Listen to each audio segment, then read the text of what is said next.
دویمین قسمت حدیث بود که والمهاجر من هجر ما نهى الله عنه. مهاجر کسی هست که دوری کند از اون کارهایی که خدا از قریب شدن اون کارها منع فرموده است که قریب نشوید به این کارها.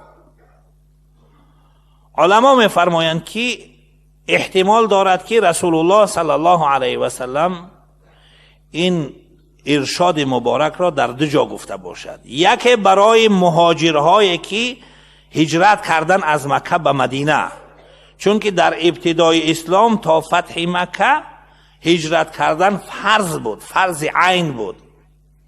پیغمبر خدا صلی الله علیه و سلم برای اونها فرمود که شما فضیلت هجرت الوطن را گرفتید که از وطنتون هجرت کردید، کوشش کنید که این فضیلت را باز پرتر بگردانید بچه به هجرت از معاصی و گناه، تا اینکه مهاجری حقیقی شوید، هم مهاجری از وطن و هم مهاجر از چی؟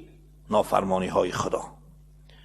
دوم جایی که احتمال دارد که پیغمبر خدا صلی الله علیه و سلم این را گفته باشد، این بعد فتح مکه است.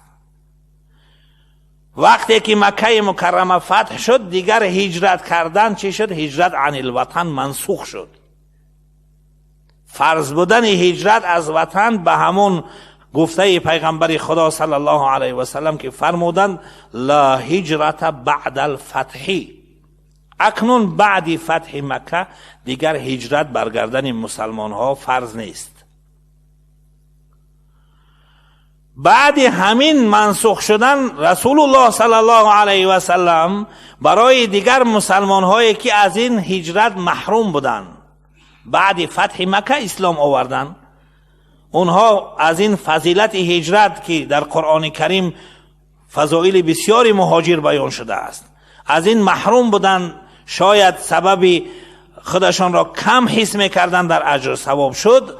رسول الله صلی الله علیه و سلم برای دلبرداری اونها گفت که اگرچه شما دیگر نمیتوانید که از وطن هجرت کنید که این منسوخ شد، لیکن برای شما یک هجرت دیگر هست که باعث اجر و پاداش می شود. اون هجرت از معصیت و گناه است. تا قیامت این هجرت باقی هست. انسان از گناه باید دائما چیکار کند؟ پرهیز کند.